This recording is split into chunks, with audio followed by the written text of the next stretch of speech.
Continents intérieurs par Philippe Renaud. Aujourd'hui, Alain Cugnot, un philosophe dans la cité, en compagnie d'Alain Cugnot et d'Isabelle Raviolo.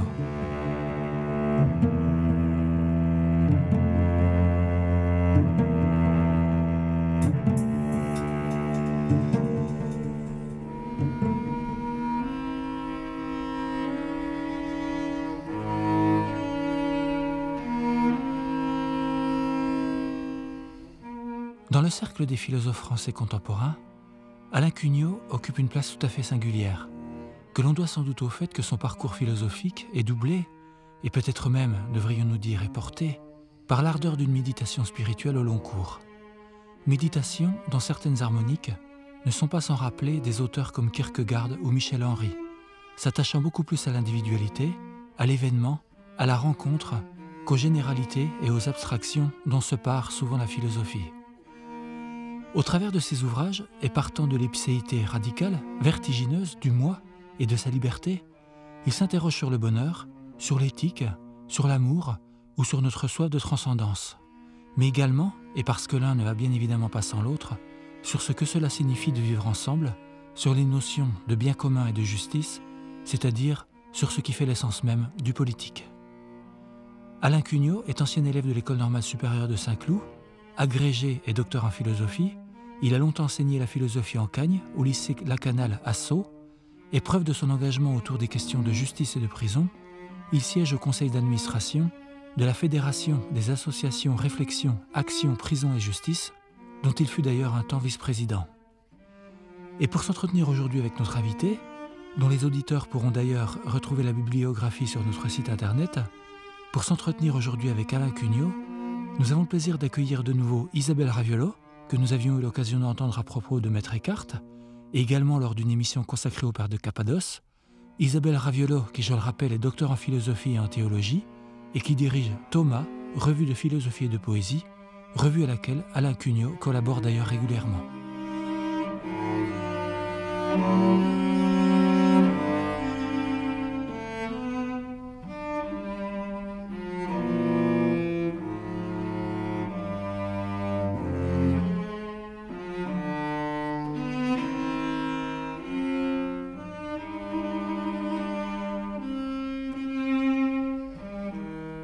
Bonjour Alain Cugnot et merci d'être parmi nous pour cette émission qui vous est consacrée, à l'homme, au philosophe et surtout à la pensée, à l'œuvre philosophique. C'est vrai que quand on lit vos ouvrages, Alain, on est toujours étonné au sens du thaumatein grec par tout ce qui déclenche en nous l'énergie de la pensée, tout ce qui nous rend libres par votre écriture. Et ce qui étonne aussi chez vous dans votre travail, c'est le lien constant que vous faites entre philosophie, vie politique et éthique. Et c'est ce sur quoi j'aimerais commencer à travailler, à questionner avec vous aujourd'hui. C'est ce souci constant que vous avez de l'homme dans la cité, de l'homme en relation avec les autres et de la justice. Et ce qui a commencé par m'étonner, c'est ce livre intitulé « De l'angoisse à la liberté ». Ce livre qui invite à un chemin vers soi-même qui passe par le bonheur, le don et la philia, qui est très importante chez vous. C'est une notion vraiment essentielle. Sur cette politique de la gratitude, j'ai relevé l'une de vos citations. « La gratitude ne commence vraiment que lorsqu'elle déborde de gratitude. Il y a des individus, et c'est le sens des amis chez Aristote, dont l'existence même est pour moi un don, puisqu'il suffit que j'envisage ce qu'ils sont et ce qu'ils font pour accéder immédiatement à la compréhension de ce que c'est vivre. » penser, être heureux, à la compréhension que je suis libre, sans dette. Et ces gens-là, vraiment, Alain, nous donnent à exister parce que, simplement, ils sont. Alors, la question que j'aimerais vous poser, c'est cette question qui touche l'existence de l'homme et dans laquelle la gratitude va opérer comme le plaisir d'être soi-même par la prise en considération d'un autre. On est à soi-même. Je dirais trois choses. La première, c'est que effectivement, nous sommes incapables de vivre tant qu'on ne nous a pas montré comment s'y prendre. Et cette incapacité, elle provient de ce que nous sommes très étonnés d'être nous-mêmes. Enfin, moi, la plus grande surprise de ma vie, c'est bien de m'apercevoir que être moi était tombé sur moi. Et donc, nous avons besoin, non pas de modèles, non pas de gens qui se porteraient à notre secours, mais nous avons besoin de comprendre ce que c'est qu'être quelqu'un. Or, très tôt, je pense que dès les premières années d'existence, on découvre qu'il y a des gens qui savent vivre et d'autres qui ne savent pas. Et que ceux qui savent vivre donnent envie de vivre. Voilà, ça c'est le premier point, c'est le point de départ. Le second, il est plus complexe parce qu'il faut relier cela, cette relation extrêmement interpersonnelle, il faut le relier à l'espace public, à l'espace politique. Pour moi, c'était une découverte relativement tardive. C'est les circonstances qui font que j'ai eu à m'intéresser au monde de la justice pénale et de la prison. Et là, je me suis rendu compte que l'espace public existait, que le politique existait et qu'il faisait partie de ce qui nous porte, de ce qui nous aide à vivre, de même qu'il peut aussi faire partie de ce qui nous empêche de vivre.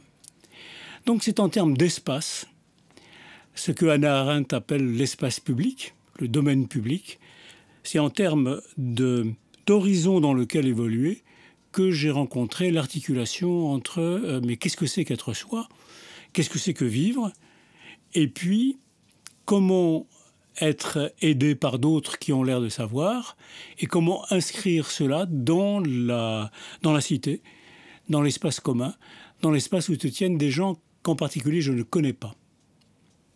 Et le troisième point, c'est que cette prise en considération d'autrui, ce souci d'être comme il faut, je dirais, entre guillemets, il est inséparable, non pas de l'envie d'être heureux, mais je dirais du devoir d'être heureux, c'est-à-dire d'être quelqu'un qui produit, qui crée, qui ouvre des passages. Voilà comment je définirais ce que c'est qu'être heureux.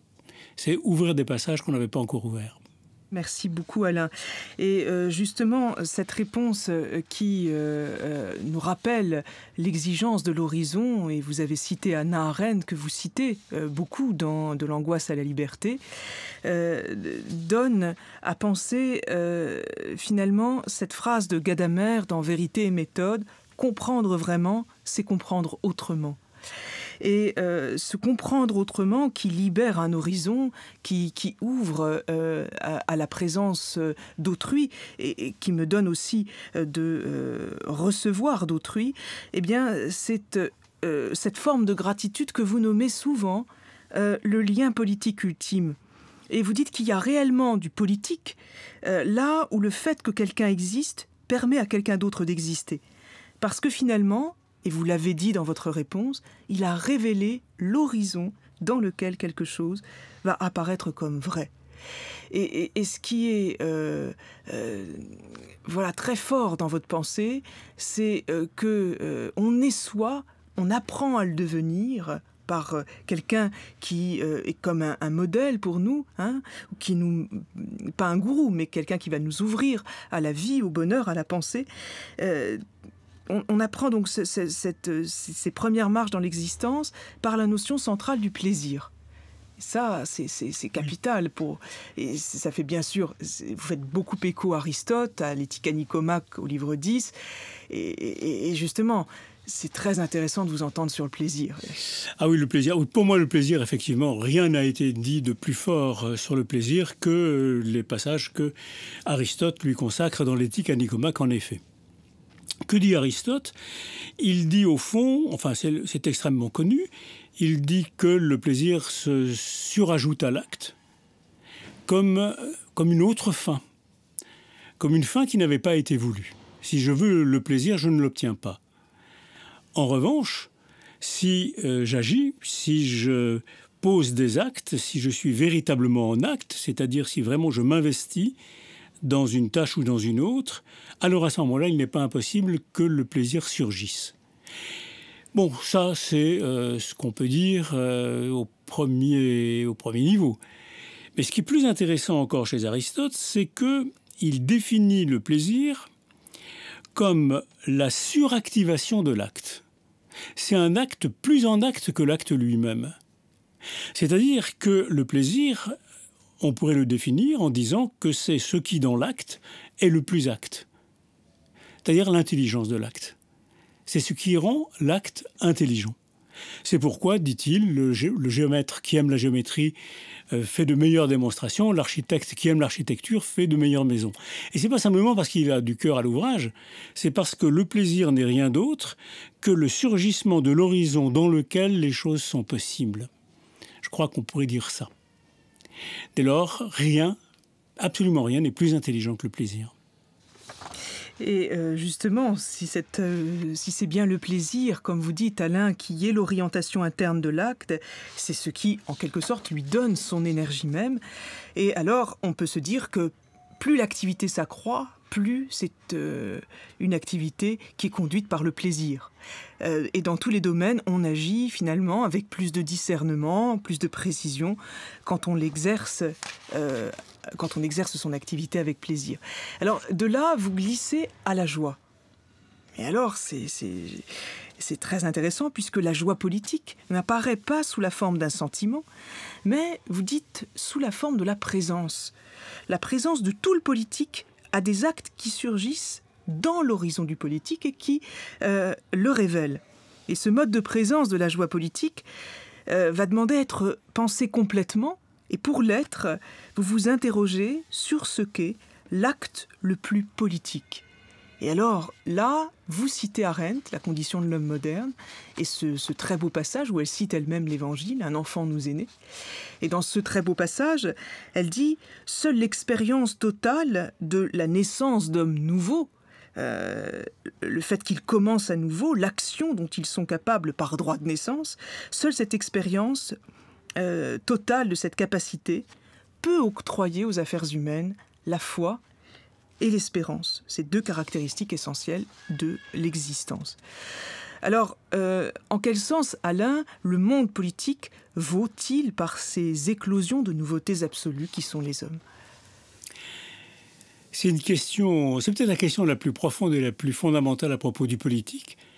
C'est que le politique, dans la mesure où il est ce qui nous relie les uns aux autres, mais aussi dans la mesure où il est ce qui nous sépare les uns des autres et nous empêche de tomber les uns sur les autres, comme dit Hannah Arendt, eh bien, le politique, il est ce à quoi je ne pense pas, ce que je ne fais pas surgir à mon esprit, parce qu'il est tellement fondamental qu'il me porte comme le sol. Enfin, je ne pense pas au sol quand je marche dessus. Je ne pense pas au politique quand je pose des actes politiques. Celui qui pense au politique quand il fait du politique, il est déjà en train de dériver vers une conception, surexcitée du politique. Celui qui se pense continuellement comme citoyen est le plus mauvais citoyen qu'on puisse imaginer. Parce qu'il est constamment en train de réactiver ce qui devrait, alors ça c'est du Ricoeur, avoir le statut de l'oublié et qui lui permet d'agir.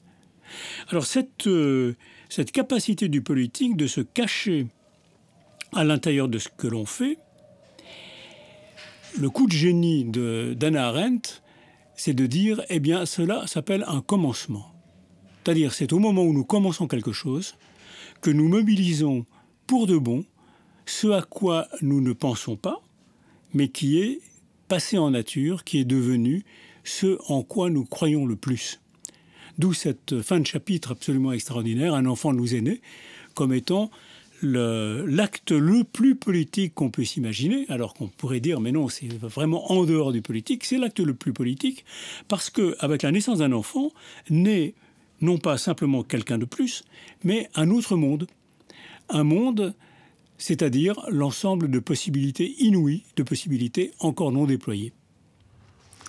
Et finalement, après que vous nous ayez parlé de cet acte politique par excellence, vous rappelez ce qui est archi connu, la distinction chez Arendt, travail, action, œuvre. Et vous dites que finalement, l'action va articuler l'acte et la parole. Et c'est par le verbe et l'acte que nous nous insérons dans le monde humain. Or, cette insertion, c'est comme une seconde naissance dans laquelle nous confirmons, dans laquelle nous assumons le fait de notre apparition physique originelle. Alors, si les hommes n'ont pas d'autre fonction que de créer des commencements, il n'y a finalement de nouveauté absolue que de la singularité, ce que vous venez de dire, de nous rappeler.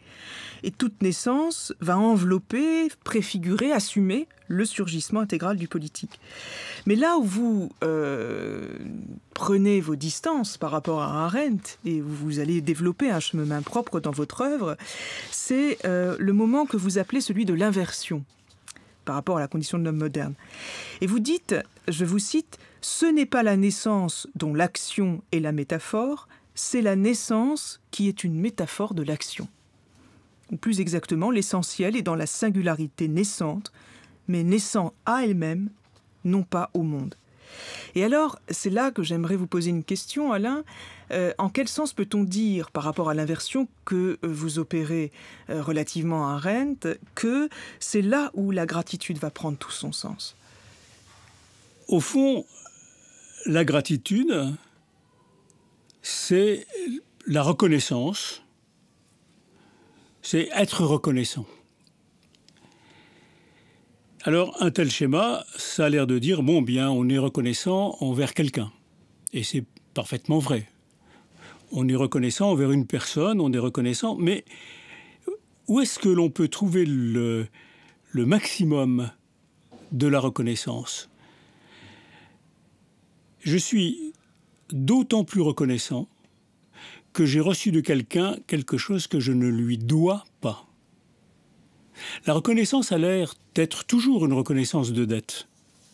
En réalité, la véritable reconnaissance, c'est cette gratitude qui rend grâce à l'autre, précisément parce qu'il lui a donné quelque chose, mais cette chose, il ne la lui doit pas sous la forme d'une dette. C'est exactement ce qui se passe quand on lit un auteur qui vous apporte quelque chose. Enfin, je peux dire que je suis très très reconnaissant à l'égard de Aristote ou à l'égard de Kierkegaard, parce que en les lisant, j'ai reçu quelque chose qu'ils m'ont donné, incontestablement, mais aucune dette ne s'est constituée. Et je pense que cette surabondance de la reconnaissance ou cette gratitude, elle est justement là, dans l'affirmation « je te dois tout », mais surtout « je te dois de ne rien te devoir ». Et les deux choses ne sont pas contradictoires du tout, c'est le fond de l'amitié. Plus que l'amitié, je pense que c'est le fond de la relation affective profonde où on ne peut que remercier quelqu'un d'exister, alors qu'il existe simplement en suscitant en moi l'envie d'exister. Donc en même temps, cette gratitude, elle signale une séparation et quelque chose qui ressemble à une solitude. Et ça, c'est véritablement le cœur de votre ouvrage, de l'angoisse à la liberté. On va à la liberté quand on ne se sent pas en dette envers quelqu'un, quand quelqu'un nous donne d'être libre. Et ça, c'est, je trouve, très intéressant puisque vous le dites au sujet de l'amitié, que vous reprenez également à Aristote. L'ami, c'est celui qui va me faire exister sans me rendre esclave, c'est-à-dire sans me faire peser sur moi voilà, quelque chose qui serait de l'ordre d'une dette. Et je vous cite, à la page 44 de votre livre, voilà, ma reconnaissance envers autrui est alors absolue, proprement immense, mais je n'ai rien à rendre puisque je suis ce que l'autre m'a donné. Non pas pour que je sois son esclave, puisque ce que je lui dois, c'est précisément mon indépendance. Dans la gratitude, donc, il y a comme la naissance à soi par l'autre, dans cette vertu de l'indépendance, hein, à laquelle Nietzsche tenait beaucoup. Et c'est cette indépendance qui constituerait, selon vous, la liberté.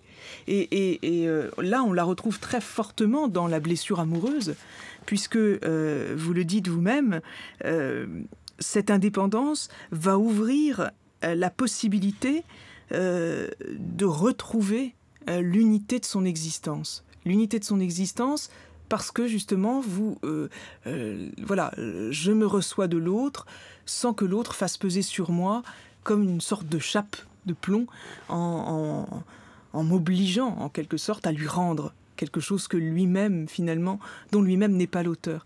Et alors, c'est sur cette relation que j'aimerais qu'on enchaîne, Alain, en réfléchissant sur ce qui, voilà, dans la vie commune, dans le bien commun, nous amène à passer de cette particularité qui nous enferme, comme une sorte d'isolement, à cette solitude qui nous est constitutive, et dont vous avez parlé, et qui nous ramène à des relations humaines. Et vous le dites en réfléchissant dans vos ouvrages sur la notion de bien commun. Et ce bien commun, vous dites que c'est un bien qui n'est ni à moi ni à toi, mais qui est plus à moi si je le considère comme à toi. Et vous citez beaucoup Hegel, hein, les principes de la philosophie du droit, hein, puisque vous le dites très justement, rien n'a été pensé de plus haut à ce sujet que ce qu'il nous a donné de penser. Et finalement, vous dites que le principe politique pleinement déployé, il a cette puissance et cette profondeur de permettre l'accomplissement de la subjectivité, jusque dans la naissance à soi, la plus singulière et la plus autonome. Et la question ici, c'est finalement de savoir en quoi le bien commun s'accroît là où les relations sociales se règlent, non pas en se limitant les unes les autres, mais au contraire, finalement, on pourrait le dire, en s'accélérant. Il y a une accélération, effectivement, qui est vraiment très importante. Le bien commun, on peut le définir, je l'ai entendu définir par Michel Melot, qui a été le directeur du patrimoine, en disant que le bien commun, c'était le transmissible inaliénable. Et j'ai trouvé cette formule d'autant plus juste qu'il l'a illustrée immédiatement en disant, par exemple, la langue. J'ai reçu le langage, il m'a été transmis pratiquement comme un héritage, et en même temps, cette langue qui est la mienne, cette langue qui me permet d'accéder à moi-même et aux autres, elle est à la disposition de tous, et c'est parce qu'elle est à la disposition de tous que je peux m'inclure dedans et entrer en relation avec les autres. Autrement dit, le bien commun, ça n'est pas tellement ce que nous avons en commun que ce dont personne ne peut s'emparer, parce qu'il est à la disposition de tous. Et dire qu'il est à la disposition de tous, ça a l'air contradictoire, puisque précisément, ça veut dire, oui, je peux m'en emparer. Mais au moment où je m'en empare, je le fortifie. Exactement comme au moment où je me mets à parler, je fais que la langue que j'utilise reste vivante. Et par conséquent, il y a un jeu assez étonnant dans le bien commun, et par son caractère inaliénable, ce jeu que vous signaliez, à savoir, plus je me l'approprie, plus je m'en dessaisis, plus j'accepte qu'un autre se l'approprie, plus il m'appartient. Et ça, c'est probablement la figure la plus remarquable des relations que nous pouvons avoir les uns avec les autres, aussi bien dans le domaine politique que dans le domaine de l'affectivité, par exemple. Voilà, oui, tout à fait. Et c'est bien pourquoi vous citez cette très belle proposition 42 de la 5e partie de l'éthique de Spinoza. Nous n'éprouvons pas la joie parce que nous réprimons nos penchants. Au contraire, c'est parce que nous éprouvons de la joie que nous pouvons réprimer nos penchants. Et c'est absolument magnifique, hein, cette citation de Spinoza, puisque finalement, plus je me déréalise de mon ego, plus je me réalise en tant que personne en relation avec d'autres personnes dans le tissu politique. Oui.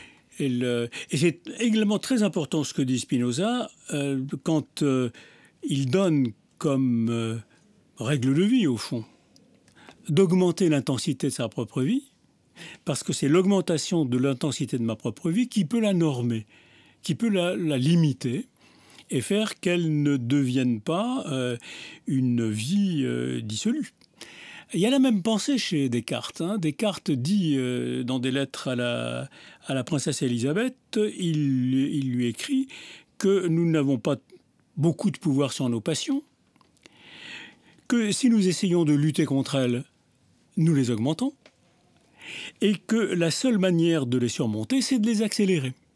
C'est-à-dire de les porter jusqu'à une intensité telle qu'alors elles dévoilent un nouvel horizon.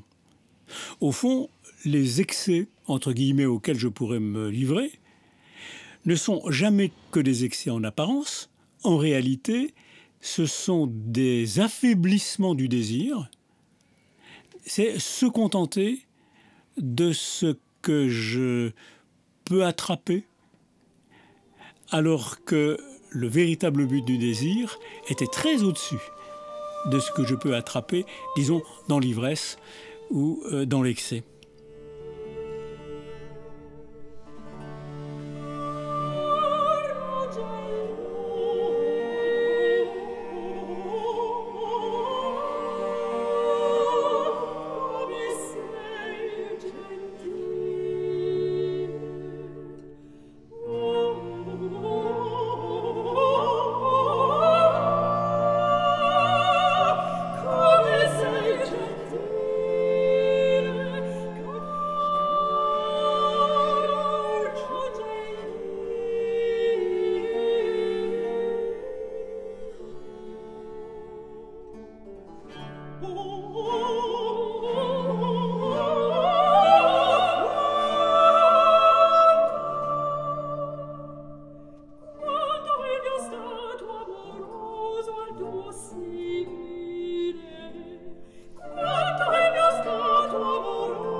Maintenant, Alain, j'aimerais continuer sur la question de l'exigence de justice qui est centrale dans votre travail de philosophe, dans votre implication dans la cité et dans votre œuvre philosophique. Et j'aimerais notamment commencer par parler du statut de la victime à notre époque, dans la justice pénale, qui est éminemment problématique, vous le soulignez vous-même. Et vous parlez donc de ce cri de la victime qui constitue l'acte de naissance de la justice pénale et de cette fascination. Et à la page 80 de votre livre « De l'angoisse à la liberté », j'ai noté une phrase sur laquelle j'aimerais que vous reveniez pour l'éclairer. La faillite de la pensée est dans son incapacité, dites-vous, à déterminer où est la transcendance qui lui permet de respirer. Et vous continuez en disant que politiquement, la transcendance ne peut être que celle de la filia, dont nous venons de parler ensemble.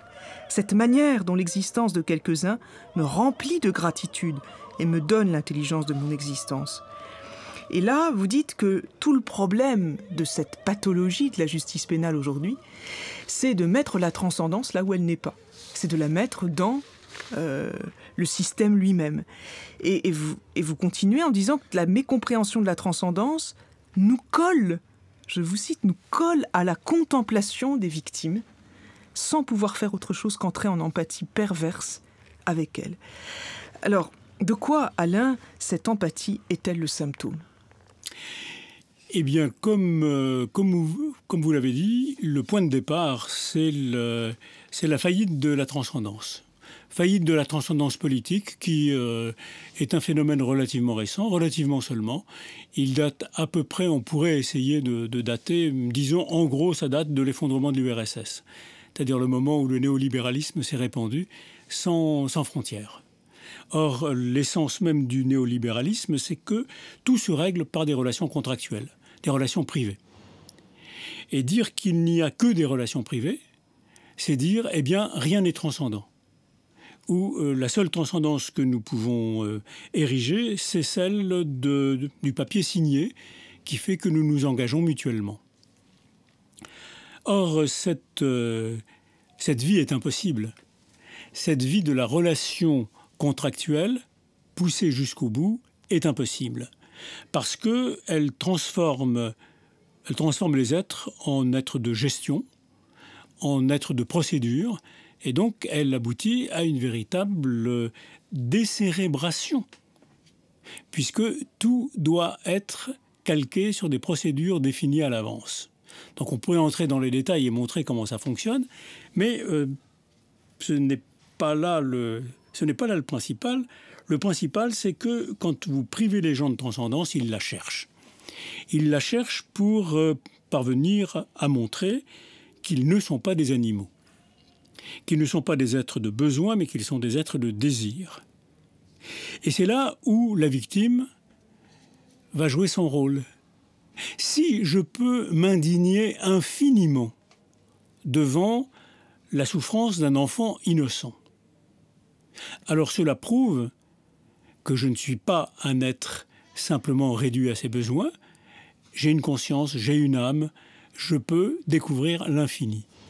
Et le seul infini disponible devient la victime infiniment abaissée, devant laquelle tout genou doit ployer.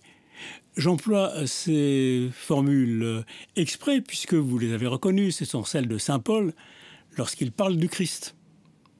C'est-à-dire qu'on fait jouer à la victime le rôle que, en bonne théologie, joue le Christ, c'est-à-dire celui qui est infiniment abaissé et infiniment innocent, permet à la puissance du Père de se révéler dans la résurrection. Mais là, dans ce système entièrement contractuel et sans transcendance, il n'y a pas de puissance à manifester. Autrefois, dans l'ancien système pénal, dans l'ancien fonctionnement, du temps où il y avait une transcendance politique, c'était la puissance de l'État qui éclatait dans le châtiment du coupable. Mais là, il n'y a pas de puissance disponible, si ce n'est celle de notre indignation vertueuse. Et à ce moment-là, la victime devient sacrée.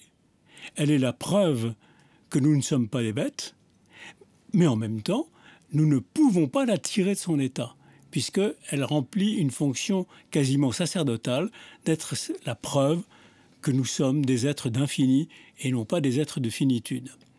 Voilà, c'est une espèce de christologie retournée, de mise à l'envers du système théologique, et qui va conduire à une série de conséquences dans la justice pénale, et en particulier, puisque le crime est incompensable par une transcendance, il devient non seulement épouvantable, non seulement ce qui mérite châtiment, mais il devient ce qui n'aurait jamais dû avoir lieu en prenant les choses au pied de la lettre. D'où cette inflation pénale extraordinaire qu'il y a eu pendant une certaine époque, où la loi n'était plus chargée de mesurer le crime, mais de faire qu'il ne se reproduise plus. Puisqu'on ne pouvait pas le supprimer dans le passé, on va le supprimer dans le futur. D'où une inflation pénale qui a été telle que même les meilleurs magistrats, aucun code pénal n'était à jour et les meilleurs magistrats n'y reconnaissaient plus, n'y retrouvaient plus leur atteint. La conséquence la plus évidente de cela, ça a été que, eh bien, la justice n'a plus été rendue que, on ne va pas dire au hasard, mais sans que les magistrats aient un cap à tenir qui soit clair. Il n'est pas impossible que la situation soit en train de changer. Enfin, la loi pénale qui a été votée récemment dit explicitement que le fonctionnement de la justice pénale, c'est le fonctionnement de la justice pénale, que la victime doit y avoir une place, et une place mieux reconnue qu'elle n'a jamais été, mais en soulignant que le procès n'avait pas pour but de donner satisfaction à la victime. Alors si le procès pénal n'a pas pour but de donner satisfaction à la victime, ça veut dire qu'il a à donner satisfaction aux politiques. Et si on donne satisfaction aux politiques, alors à ce moment-là, la victime n'a plus un rôle sacerdotal à assurer. On va pouvoir lui dire « tu peux cesser d'être victime, tu as le droit de cesser d'être victime et de devenir quelqu'un qui a simplement subi un malheur épouvantable ». Vous citez justement l'affaire Fourniret dans votre livre et vous dites il y a de quoi cautionner cette interprétation lorsqu'on entend un journaliste dire à l'ouverture du procès Fourniret qu'il y a 20 ans que certaines familles attendent ce moment pour commencer à faire leur deuil. Comme si rien de réel n'avait pu se produire pour elles dans leur vie, puisque la justice pénale n'y était pas présente. Et ensuite, vous prenez aussi l'exemple du négationnisme avec la Shoah. Et là, il y a beaucoup de développement dans votre œuvre philosophique sur la distinction que vous opérez en matière de vie affective, en matière de vie politique, de vie morale, entre le réel et le virtuel. Et ce que vous dites là sur ce lien parfois qui nous échappe et qui nous mettent dans des rapports finalement tout à fait faux et dévoyés, c'est finalement le chemin d'accès à la question « Pourquoi donc la loi elle-même prend-elle en charge une douleur qui n'est pas la sienne ?» Et là, finalement, vous dites que le premier trait pour s'y repérer, c'est la nature du virtuel. Et c'est la question que j'aimerais vous poser, Alain. Si toute représentation du virtuel est imaginaire, alors est-ce que notre monde, qu'on accuse beaucoup d'être un monde virtuel, de ne plus être un monde vraiment réel, c'est pas un monde où tout devient possible et où le possible, finalement, va alimenter la dangerosité, va alimenter les peurs, qui ne sont pas forcément réelles, mais qu'on va imaginer. Est-ce qu'on n'est pas dans ce monde-là, Alain ? Est-ce qu'on n'est pas dans un monde où on se fait des films plus qu'on est dans le réel ? Et c'est quoi le réel ? Alors, c'est extraordinairement compliqué. C'est extraordinairement compliqué parce que, on peut poser un certain nombre de choses. La première chose à poser, c'est de dire qu'effectivement, il y a la création d'une réalité virtuelle dont on tient quel est le réel. Et cette réalité virtuelle, elle est fortement décalée par rapport à ce qui se passe pour de bon. Ça, c'est le premier point.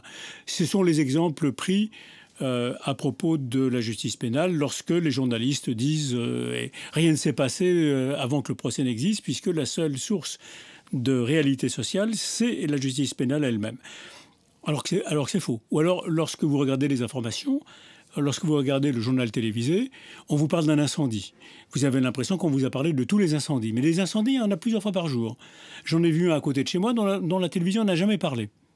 Donc, il y a d'autres phénomènes du même genre. Par exemple, on vous dit les agressions de médecins sont en augmentation. Des agressions de médecins par leurs patients sont en augmentation. Et on vous donne des chiffres.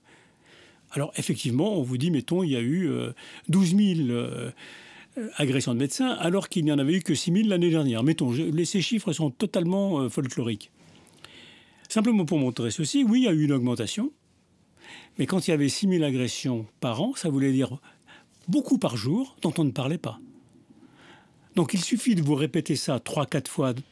Le jour suivant, on vous dit encore un médecin agressé, mais on aurait pu faire ça avec les tripiers ou avec les principaux de collège ou avec les journalistes. On peut fabriquer intégralement une réalité virtuelle dont le caractère négatif n'est pas dans leur virtualité, mais dans la production d'un monde qui va influer sur les comportements, qui va influer sur la manière dont les gens vont voter, alors que rien dans la réalité n'y correspond pour de bon. Bien que tout soit vrai dans ce qui a été dit et montré. Est-ce que ce n'est pas le statut problématique de l'apparence chez Platon ? C'est le problème de l'apparence, c'est le problème de l'apparaître, c'est le problème du faux semblant, et c'est surtout le problème de l'opinion publique. L'opinion publique qui, d'une part, n'existe pas, c'est une résultante. Personne ne tient à l'opinion publique. Ce qui s'exprime dans l'opinion publique, personne n'y tient. Je dis dans l'opinion publique ce que je pense que les autres disent, même non pas ce que je pense moi-même. Et du coup, ça fait quelque chose d'extrêmement puissant, mais d'extrêmement volatile également. Donc cette réalité virtuelle de l'opinion publique, elle existe, elle est fluctuante, elle est influencée par les médias, mais pas seulement, et elle a pris des proportions gigantesques avec les réseaux sociaux. Bon, ça fait un premier ensemble. Parce que quand vous dites « tout est possible », j'espère bien que tout est possible. C'est-à-dire que le qualificatif de la possibilité, c'est aussi le qualificatif qui peut donner le mieux à entendre ce que c'est que la réalité. Il y a réalité là où il y a du possible. Et lorsque le possible n'est plus, eh bien la réalité s'évanouit en même temps. Donc, dire « tout est possible », ça peut être pris en deux sens. Un sens pervers. Je vais construire un monde dans lequel tout est possible, y compris de fabriquer une réalité qui n'existe pas. Mais dire « tout est possible », ça veut dire vous êtes libre. Vous n'êtes engagé en rien. Vous avez devant vous un commencement, ce qu'on disait au début. C'est-à-dire, il est possible de naître. Et il est possible de faire en sorte que ce que nous vivons soit différent de ce que nous avons vécu. Donc il y a vraiment, moi je distinguerais deux sortes d'imaginaire, comme on peut distinguer plusieurs sortes d'utopie également. Parce que il y a un rôle extrêmement fécond et extrêmement sain de l'imagination et de l'imaginaire. Et ce rôle fécond de l'imagination, de l'imaginaire que vous soulignez, on pourrait l'envisager à partir de la problématique du réel et du jeu, finalement. C'est-à-dire que jouer, c'est faire comme si nous étions dans un autre monde, mais le joueur qui obéit aux règles du jeu ne joue bien que s'il se sait aussi appartenant au réel. Parce que s'il débloquait complètement, s'il se coupait complètement et s'il dérivait vers ce réel pervers dont vous parliez à propos du possible pervers, ce serait finalement, ce serait plus un bon joueur. Ce serait plus un bon joueur. C'est une très bonne métaphore. C'est plus qu'une métaphore, hein, la métaphore du jeu, parce qu'elle est tout à fait essentielle. Elle joue un rôle central dans la philosophie de Gadamer, par exemple. Et il me semble qu'on peut dire 2-3 choses là-dessus. La première, c'est que pour jouer, il faut être plusieurs partenaires, mais ça ne suffit pas. Si on se contente de définir le jeu par la pluralité des partenaires, on peut très bien entrer dans une réalité qui est cette fausse réalité. On peut faire semblant d'être en relation les uns avec les autres. Pour qu'il y ait véritablement jeu, il faut qu'il y ait un objet, le jeu lui-même, qui soit posé entre les partenaires. Et c'est la consistance de cet objet posé entre nous qui va donner corps à nos relations et qui va rendre nos relations réelles. Un exemple, une réunion de famille récente, là, au Pays Basque, avec nos enfants et leurs amis. Et brusquement, entre eux, s'est posé cet objet qui s'appelle la musique. Et ils ont fait un bœuf, ils se sont mis à jouer. Et par conséquent, ils se sont mis à jouer entre eux. C'est une véritable conversation musicale qui a eu lieu, mais qui n'a pu avoir lieu que parce que c'était des musiciens. Si c'était moi qui avais tenu le violon ou qui avait joué de la guitare ou du banjo, ça n'aurait pas donné du tout ce résultat-là. La musique n'aurait pas été présente, et donc je ne serais pas entré en relation. Donc il y a cette idée que le jeu est extrêmement important parce qu'il met entre les personnes quelque chose qui n'existait pas et qui se met à exister parce qu'il joue. Même chose avec le théâtre. On va au théâtre pour voir si la pièce va exister ou non. Si ce sont des gens qui font semblant d'être des acteurs, ou bien si la pièce en personne va venir s'installer sur la scène. Et pour que le jeu soit jeu, il faut aussi qu'il y ait du sérieux. C'est-à-dire que ce jeu-là, il fasse intervenir, comme vous le disiez vous-même, la substance d'un objet. Que ce ne soit pas quelque chose de purement fantasmagorique. Et donc, à ce sujet, j'avais noté dans votre travail la citation que vous nous donniez de la phénoménologie de l'esprit d'Hegel, où il parle de façon très précise de ce rapport du jeu et du sérieux, et où il dit, voilà, dans l'amour, il y a un rapport, comme dans le savoir absolu, à soi, qui est comme un jeu. Et en même temps, ce jeu a besoin du sérieux, de la patience, du négatif, du travail. Et ça, si vous voulez, c'est toute la question qu'on pourrait se poser sur ce rapport au réel qui est ce qui est là, ce dans quoi nous naissons, notre sol, en quelque sorte, et en même temps la possibilité incroyable que nous avons de nous y rapporter, puisque le réel, ce n'est que du possible. Le possible du commencement, le possible de l'imaginaire dont on a parlé, et de la création artistique. Et à ce sujet, finalement, l'artiste, qu'il soit comédien ou peintre, ne cesse d'avoir ce rapport sérieux et joueur au réel dont il s'écarte sans pour autant le perdre. C'est toujours des écarts, comme des perspectives différentes qu'on pourrait prendre par rapport à un réel qui nous serait donné.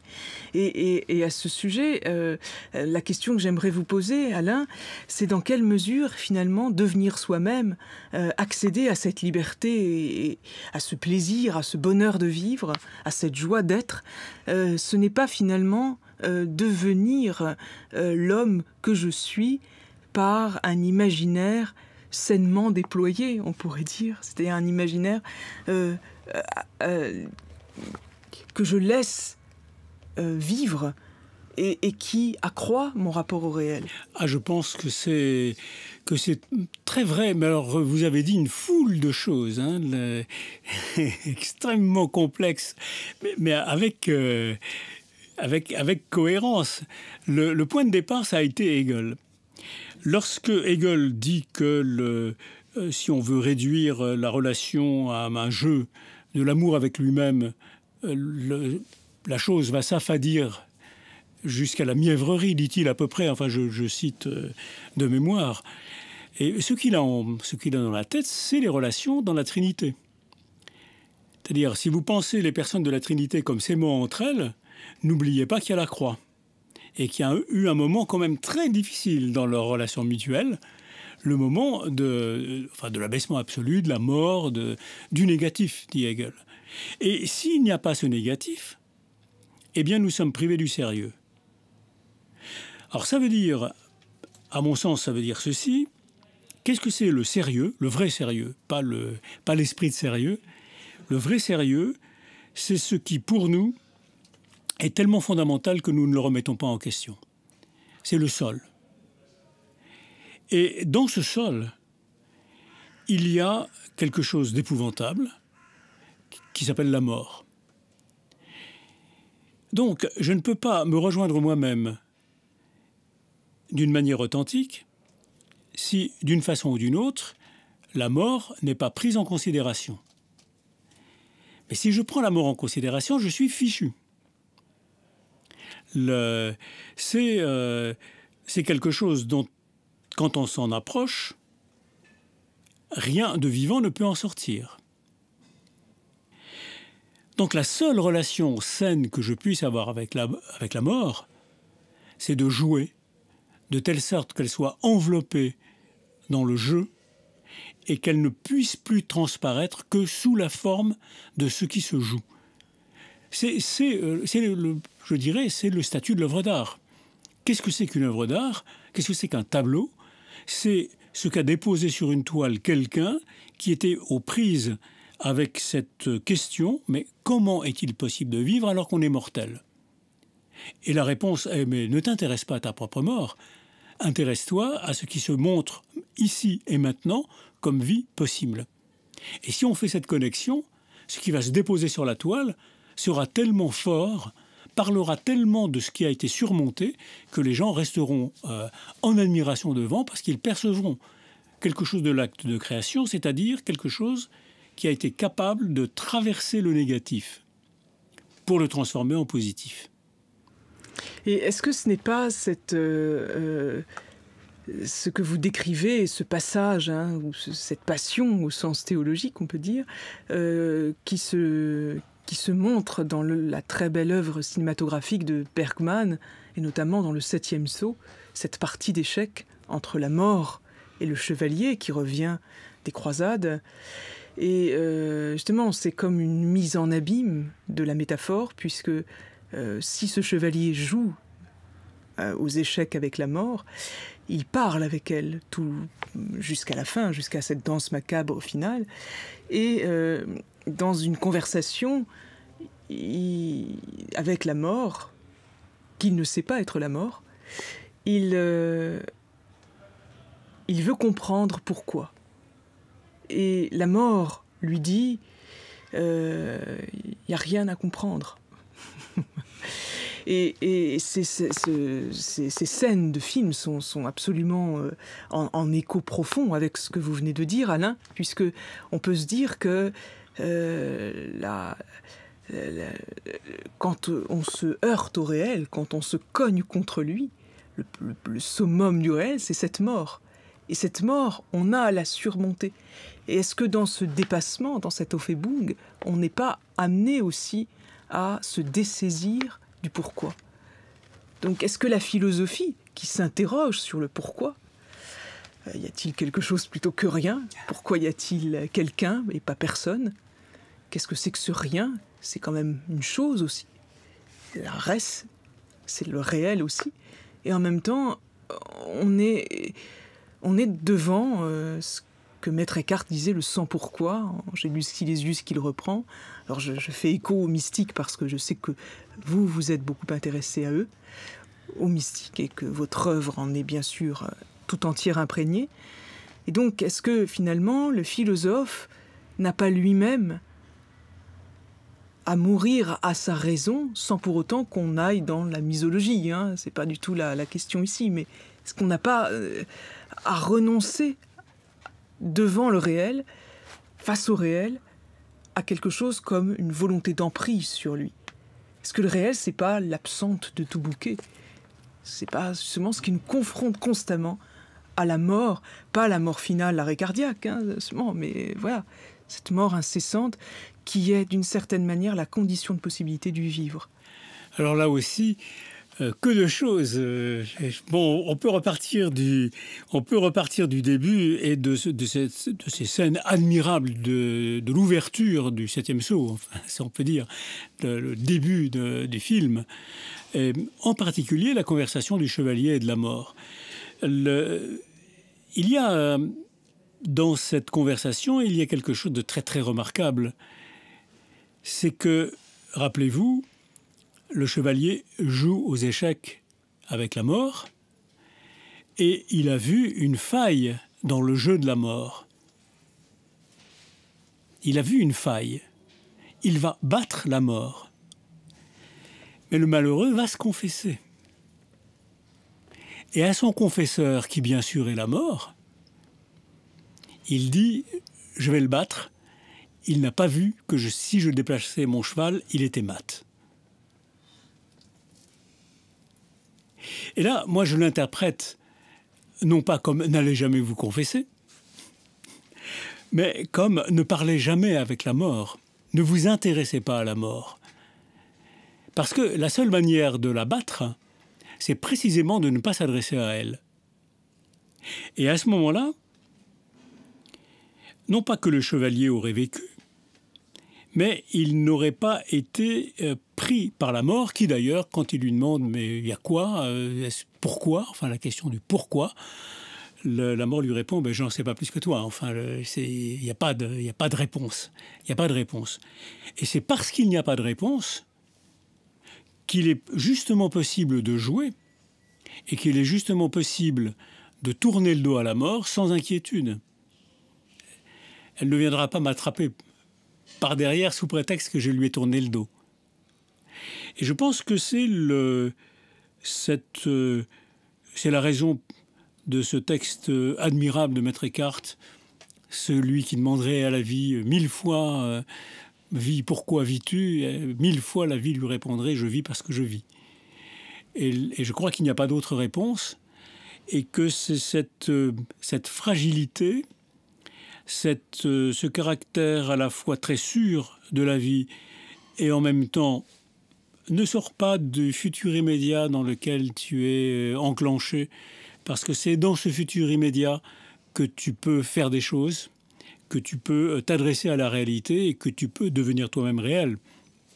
Alors ça reprend tout, hein, tout ce jeu entre le sérieux et le jeu, entre la présence de la mort et puis, on va dire, non pas la sublimation de la mort, mais le fait de se détourner d'elle en sachant qu'elle ne sait rien. Et que si quelqu'un sait quelque chose, c'est la vie.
Et en même temps, vous voyez, dans ce que vous dites, on ne peut que s'interroger sur ce rapport de l'homme au réel et ce désir sans cesse, comme un désir qui lui serait constitutif, de se représenter le réel. Puisque le réel tout seul, qu'est-ce que c'est si je ne me le représente pas moi-même? Alors c'est la Vorstellung hegelienne, hein, c'est le se représenter quelque chose.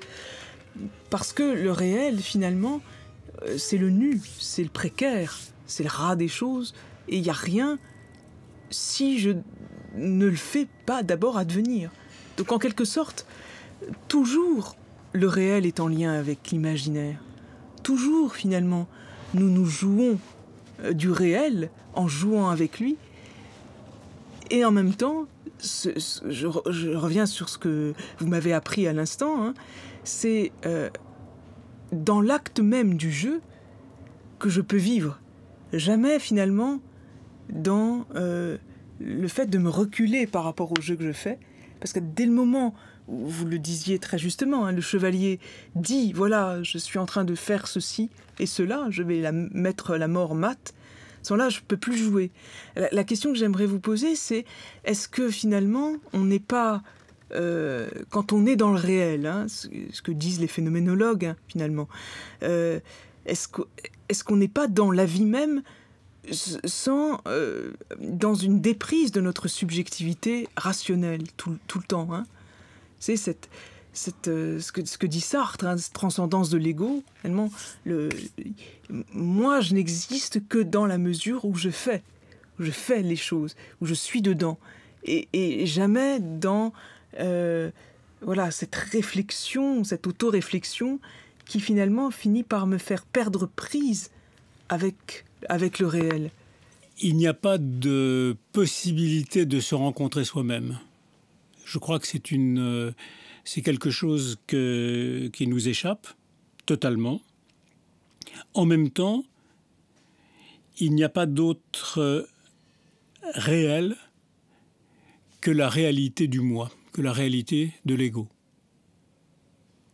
Le réel comme tel, il est absolument fermé, opaque, inaccessible.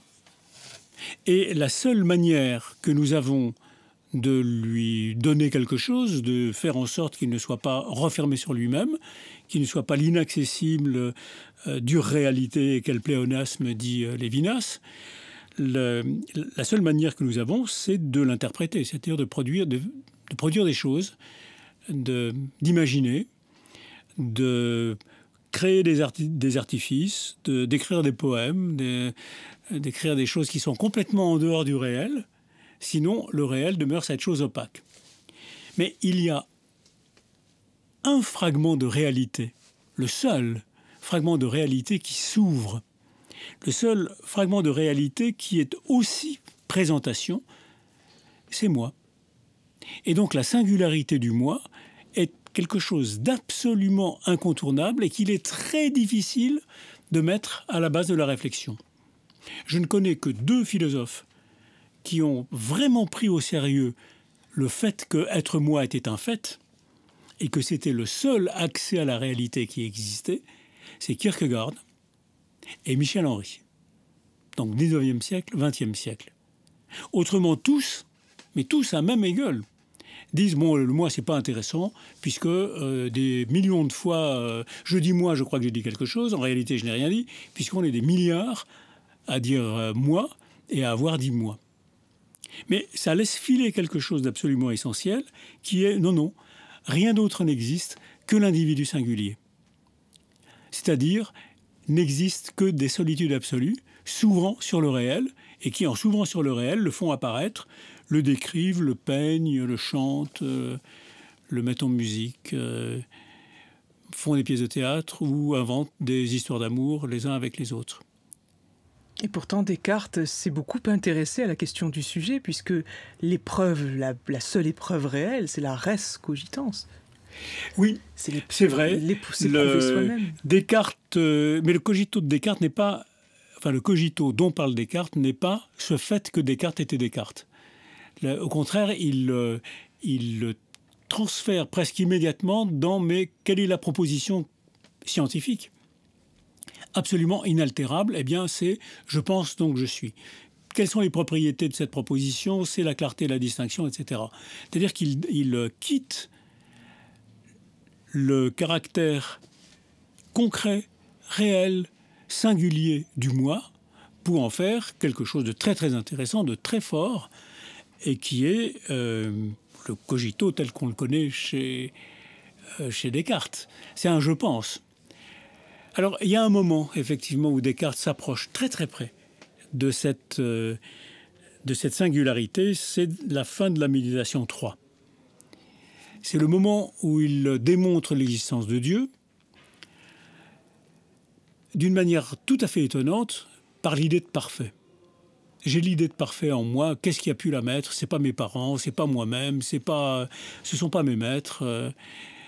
Et le point fort de la démonstration, c'est pas tellement de dire j'ai une idée de parfait que rien d'autre n'a pu produire, que de dire mais c'est l'idée de parfait en moi qui m'a engendré. Ce qui me pose dans l'être, c'est que j'ai l'idée d'un être tellement absolu qu'il est capable de me projeter dans l'existence. Et d'ailleurs, la fin de la méditation 3, c'est la seule méditation, hein, c'est une méditation par jour. Donc le 3e jour, le mercredi, donc s'il a commencé le lundi, il explose de joie en disant mais je viens de rencontrer le plaisir le plus fort qu'on puisse rencontrer en cette vie, dit-il, parce qu'il vient de rencontrer la singularité du moi en réalité. Et il vient de rencontrer que le moi n'est pas du tout le petit moi du narcissisme, qui en est même le contraire. C'est pas du tout la subjectivité, c'est pas l'intériorité, c'est un fait. Ce fait, c'est l'absolu. Alors je ne suis pas l'absolu, mais je suis en dépendance directe de l'absolu, puisque la seule réalité qui est daignée se révéler à moi, c'est que j'étais moi. C'est justement cette réalité du moi qui est à la fois éprouvée par Pascal et qui en même temps est refusée. C'est-à-dire que, bon, on a tous en tête cette pensée de Pascal, personne qui sera aussi, c'est la pensée de Malebranche.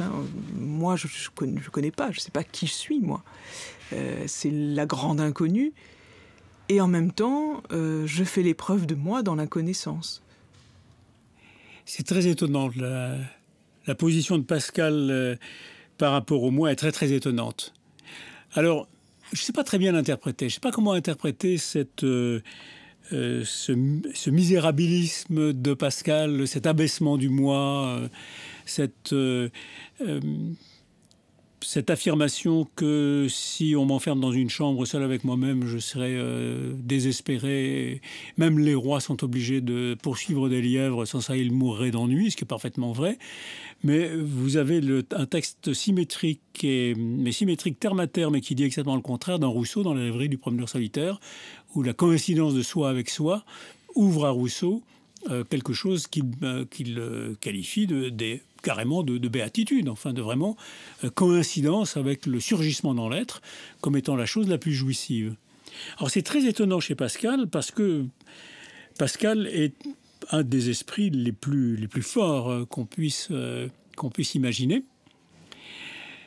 Je pense que dans ce refus du moi, il y a le refus du narcissisme.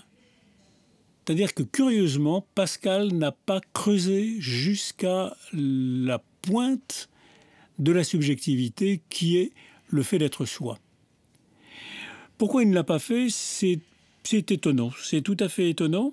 Je pense aussi que c'est parce qu'il est trop mathématicien dans l'âme pour être allé jusque-là.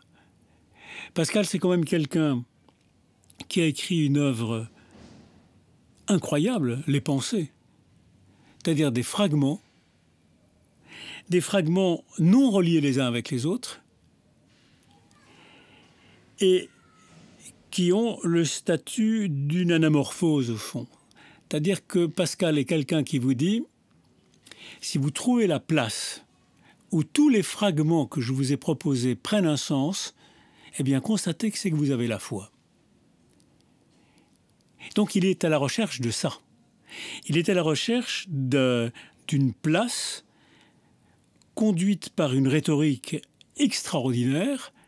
Comment amener le non-croyant à reconnaître qu'il croit en lui proposant des choses extrêmement intelligentes dont il ne pourra saisir l'unité que s'il fait le pari de Pascal, qui n'est pas du tout un pari, mais qui est la reconnaissance que là où l'enjeu est infini, la vie a gagné d'avance, et que ça s'appelle la foi. Je crois que c'est pour ça qu'il n'est pas allé jusqu'à s'apercevoir que dans le creux de la subjectivité, il y avait exactement le même mouvement. C'est la grande différence entre Pascal et Kierkegaard. Kierkegaard, lui, va jusqu'au bout de ce qu'est la définition du moi comme le moment le plus essentiel. Et alors Alain, ce moment le plus essentiel, cette épreuve de soi, dans quelle mesure peut-on dire qu'elle n'est véritablement épreuve féconde que dans le passage du négatif? Difficile. Parce que rien de ce qui n'est pas capable de surmonter le négatif ne peut prétendre avoir atteint quoi que ce soit. Il faut être passé de l'autre côté. Il faut avoir franchi quelque chose. Il faut avoir connu, comment dire, une défaite radicale pour que, au-delà de la défaite, il y ait quelque chose d'assuré qui puisse se produire et se monter. C'est le mouvement cartésien de l'effondrement de toutes les croyances. Il faut un effondrement complet.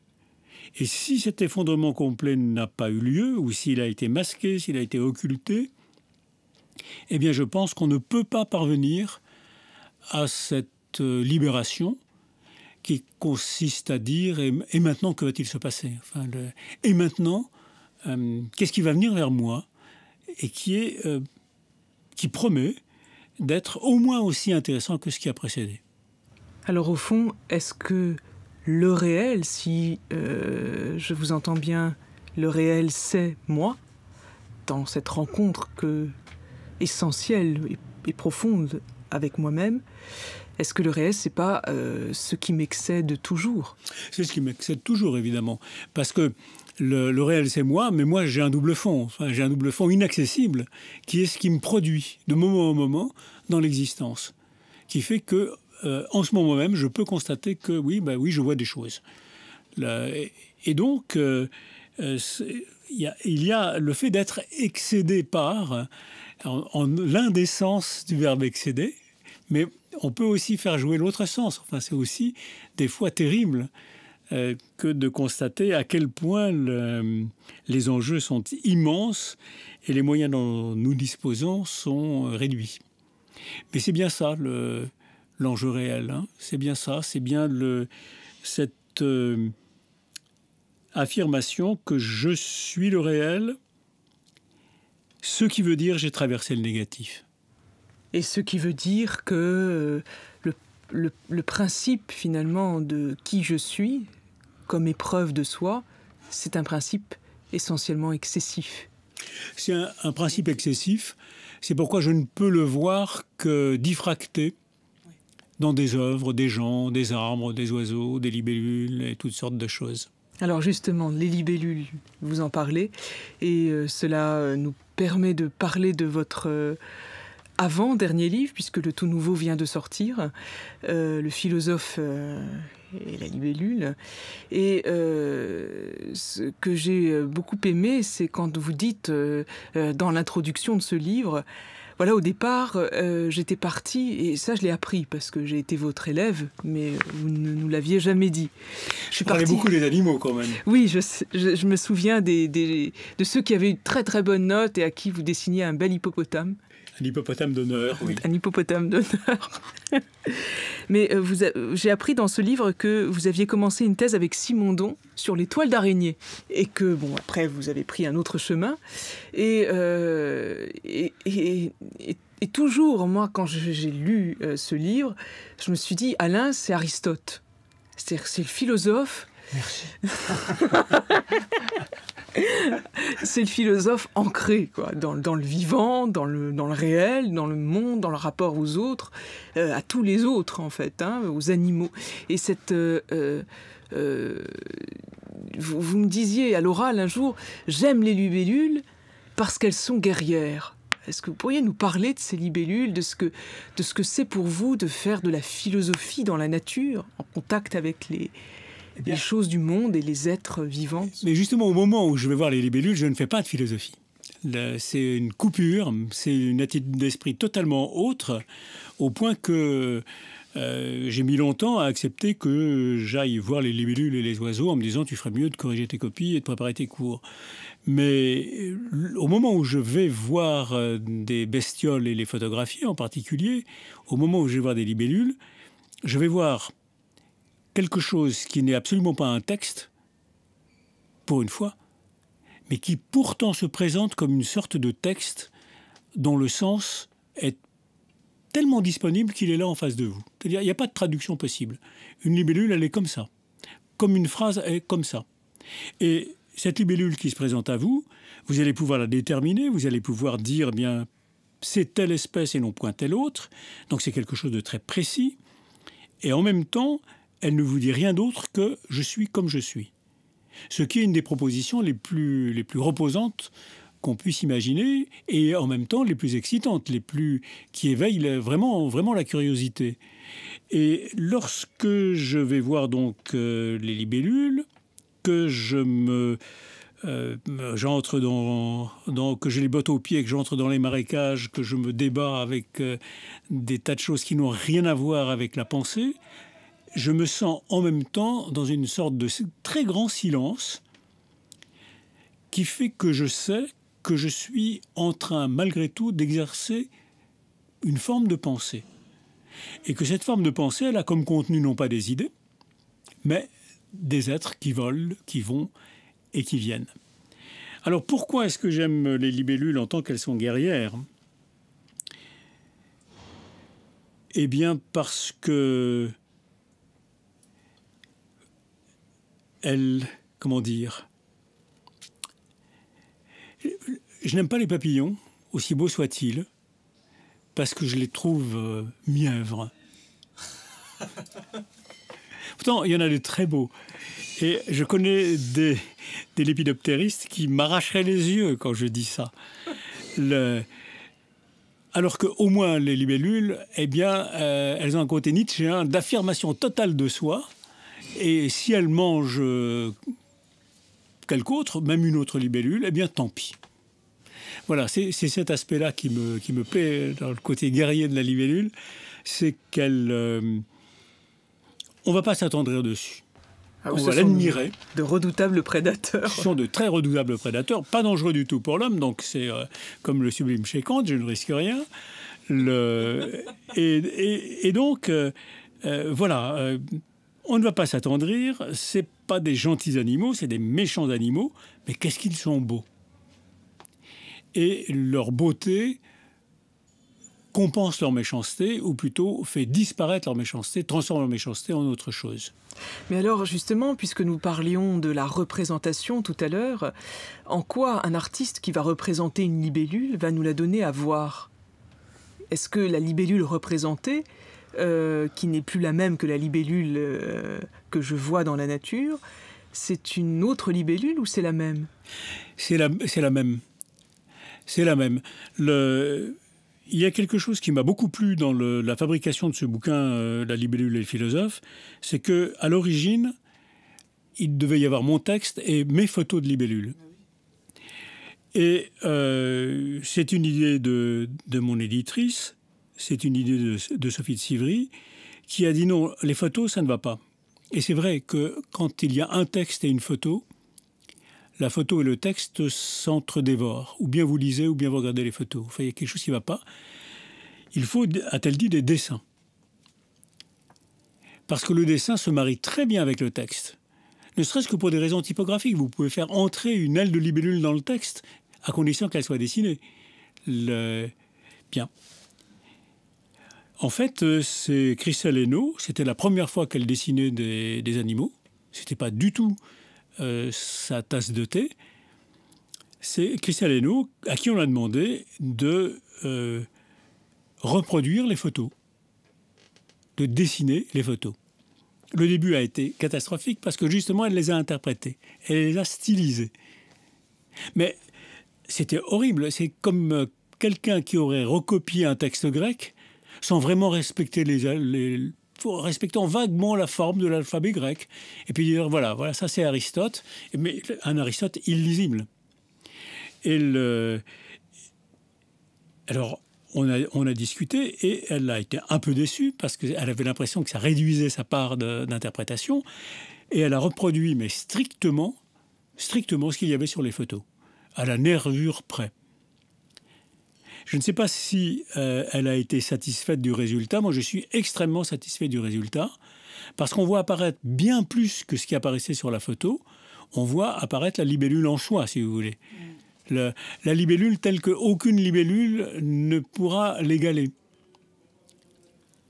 Et là, ça a été un moment, pour moi, ça a été un moment très, très réjouissant de voir que ces dessins étaient possibles. C'est pourquoi ce genre de propos ça amène à dire que l'art animalier est un art assez difficile parce qu'il ne peut pas sortir de la représentation la plus strictement conforme au modèle, une image, ou bien alors il faut que la stylisation soit à la hauteur de ce que l'animal donne à voir. Je connais certaines angles de Chine qui représentent des grues, qui sont sorties de votre plume Isobel et qui sont à la hauteur de ce qu'on voit quand on voit passer des grues. Et moi, je pensais, quand vous parliez au tableau que j'aime beaucoup, de Géricault, qui représente les chevaux. Ah oui. C'est un animal oui. Que j'aime infiniment, avec les oiseaux, bien sûr. Hein, beaucoup plus lourds que... Oui, mais vous voyez, l'association air-terre. Oui. Et vous parliez de stylisation, je revois ce magnifique tableau du Louvre, où un cheval est représenté en gros plan, 3/4, stylisé, et on a toute la force de la terre qui vient dans la tête du cheval. Ah oui. C'est extraordinaire. Extraordinaire. Et donc, voilà, c'est toute la question qui vient derrière l'acte créateur, hein, cette possibilité de faire advenir dans le tableau, ce que Platon n'a pas du tout vu, hein, autre chose que de l'imitation. Bon, ça, c'est ce qu'Hegel a très bien vu. L'art, c'est pas imiter. L'art, c'est faire passer le réel, en quelque sorte, dans sa dimension pleine, présente. Hein. Ce qui nous offre en possibilité, nous avons à le faire advenir dans l'esprit, en quelque sorte. Et là, je me dis que dans votre travail avec les animaux, les libellules en l'occurrence, c'est peut-être aussi une disposition de l'esprit, de votre esprit de philosophe, à faire advenir par ce contact au réel, au vivant, quelque chose de sans cesse nouveau. Vous vous laissez surprendre. Oui, c'est l'avantage des animaux sur les plantes. C'est-à-dire que les animaux, il n'est pas sûr qu'ils soient là. Quand vous avez repéré une plante, vous pouvez aller la voir. Enfin, du moins, tant qu'elle est... Si c'est une orchidée, tant qu'elle est fleurie. Mais en tous les cas, elle ne se déplacera pas. Alors que les animaux, vous n'êtes jamais sûr qu'ils viendront. Et s'ils viennent, ça paraît vraiment comme un don. Et ce surgissement de l'animal, il apparaît comme révélation du contenu du paysage dans lequel vous êtes en train de vous promener. Et c'est-à-dire comme renouvellement du paysage.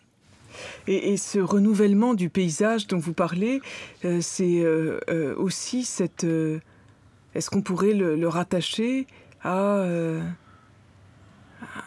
cette force créatrice de la nature qui vient vers nous et qui nous donne à voir à travers ces animaux, ces espèces qui apparaissent, qui disparaissent, cette incroyable faculté créatrice de la nature, qui est aussi, on pourrait peut-être le dire, comme un appel à notre propre faculté créatrice. C'est-à-dire que nous sommes des êtres de la nature, mais pas seulement des animaux, pas seulement rivés à nos besoins, dans la mesure où nous pouvons, nous avons la faculté de faire advenir toujours du nouveau comme elle, à son image, en quelque sorte, et à sa ressemblance, on pourrait dire, contrairement à la ruche de l'abeille, qui est la même depuis des milliards d'années. Et je pense, oui, effectivement, que nous avons une espèce de connaturalité avec la nature. C'est-à-dire, c'est extraordinaire parce qu'une espèce de libellule se présentera toujours avec les mêmes caractéristiques au moindre détail près. Comme s'il y avait une imprimerie qui produit des milliers d'exemplaires du même ouvrage. Mais la diversité est telle, la complexité des structures et des couleurs est telle qu'on ne peut pas ne pas le percevoir comme quelque chose qui se montre, qui veut être vu, qui s'adresse à. Et au moment où ça s'adresse à nous, eh bien, ça nous convoque effectivement dans notre puissance de créer ou de faire advenir du nouveau, ça c'est sûr. Il y a bien ce parallèle. Et justement, dans cette, quand vous partez dans la nature, Alain, c'est à la rencontre des libellules, des oiseaux aussi, puisque vous m'avez envoyé de superbes photos d'oiseaux. Je me souviens de l'une d'entre elles qui m'avait beaucoup marqué, celle d'un martin pêcheur. Et donc ces photos que vous prenez, vous aviez parlé tout à l'heure du silence, hein, dans lequel vous vous retrouviez en pleine nature, dans ce contact-là avec le monde naturel. Dans quelle disposition êtes-vous ? Qu'est-ce que ça vous apporte d'entreprendre cette démarche ? Est-ce que c'est à la fois, c'est vrai que c'est à la fois à Rousseau, à Aristote que vous nous faites penser, mais aussi à Rousseau. Il y a quelque chose qui est très rousseauiste chez vous. Rousseau est vraiment un très grand naturaliste. Enfin, vraiment, c'est quelqu'un qui aime la nature avec une très grande profondeur. Il est surtout botaniste. Ce qui veut dire qu'il est un homme du recueillement. Recueillir. La photo n'existant pas à son époque, il constitue des herbiers. Et constituer un herbier, c'est constituer une collection, c'est-à-dire c'est extraire des éléments parce qu'on les a rencontrés et leur donner une autre mémoire que celle qu'on aurait eue si simplement on en avait passé son chemin.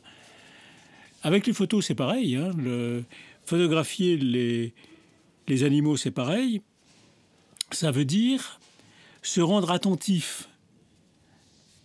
C'est ça le point de départ de la démarche. C'est se rendre attentif, être tout entier aux aguets.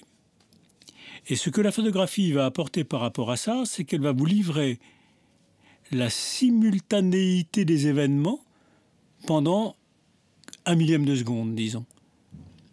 Ce que la peinture ne peut pas donner. J'ai mis plusieurs mois à découvrir que sur une photographie de libellule, en bas à droite, il y avait une petite punaise qui se baladait. Si c'était une peinture, on pourrait dire, tiens, le peintre a rajouté une punaise. Comme c'est une photo, ça veut dire non, tu peux être certain qu'à environ 50 cm de la libellule, il y avait une punaise qui était en train de se promener. Et donc, on extrait, par la photographie, on extrait du milieu naturel des petits fragments de temps qui n'auront jamais eu d'autre existence, qui n'auront jamais résidé dans une autre mémoire que celle justement du cliché pris par l'appareil photo. Et ça, je trouve ça extrêmement jouissif. Alors, concernant justement ce rapport à l'image, on peut se dire, l'image, c'est plus la vie. Quand on dit, par exemple, il est sage comme une image, il bouge plus.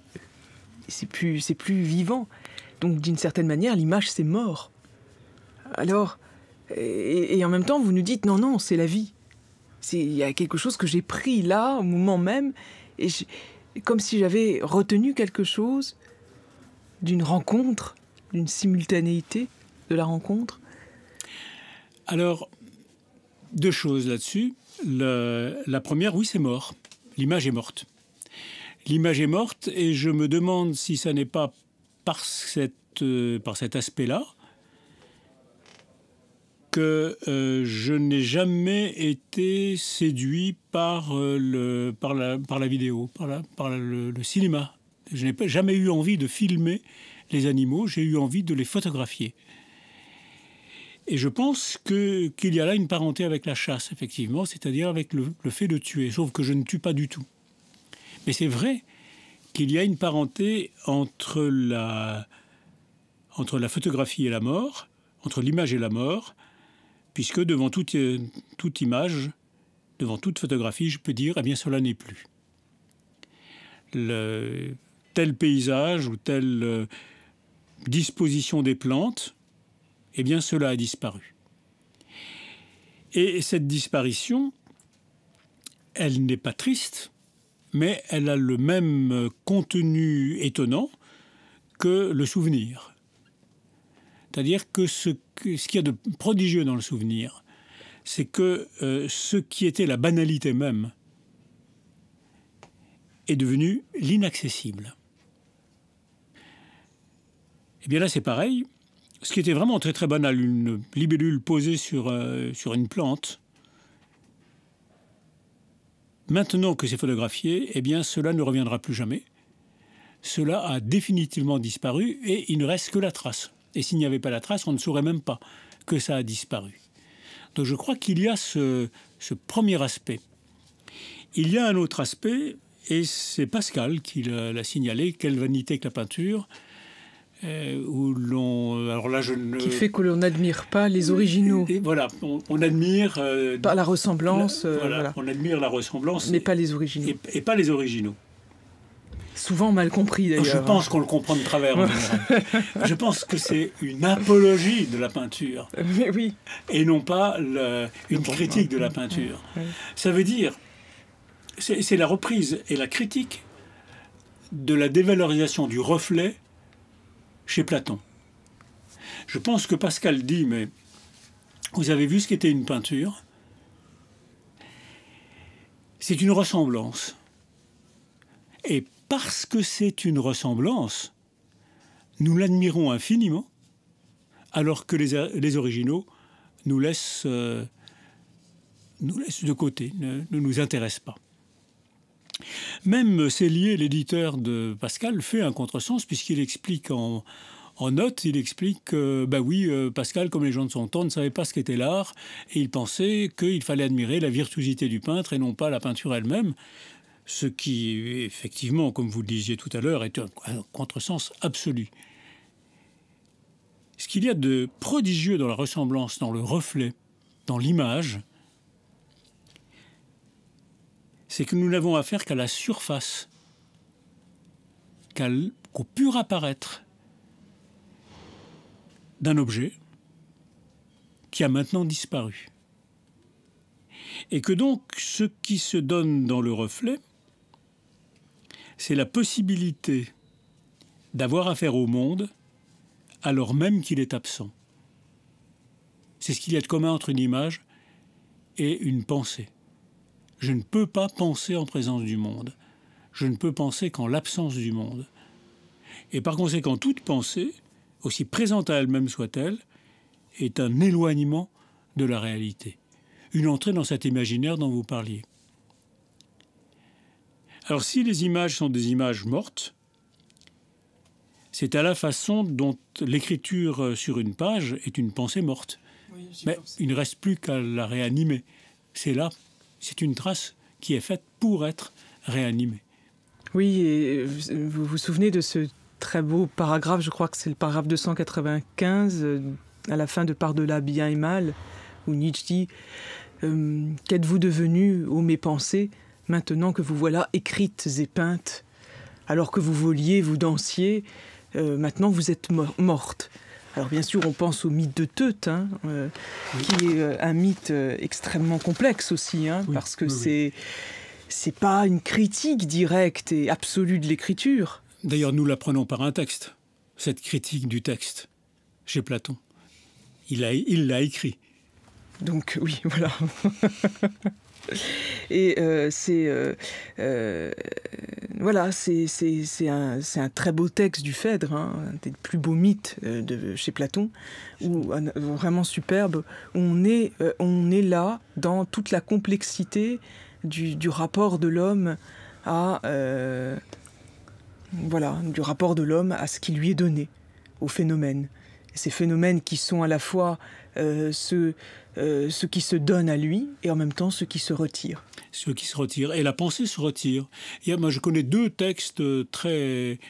choses très que je trouve très belles. C'est un texte d'Augustin, de Saint-Augustin, qui dit qu'au moment où sa pensée lui vient, c'est qu'elle vient de partir et qu'il lui reste la trace sous la forme des caractères latins ou hébraïques ou grecs, mais que la pensée, c'est quelque chose qui s'en va. L'idée est quelque chose qui s'en va. Et très curieusement, j'ai appris, puisqu'une partie de ma famille, enfin mes enfants vivent au Pays Basque, j'ai appris qu'en basque, l'un des noms de la libellule, c'était chose de la tête. Comme si les Basques avaient repéré qu'une idée n'était pas quelque chose qui nous venait, mais quelque chose qui nous quittait, puisque les libellules sont toujours en train de s'envoler.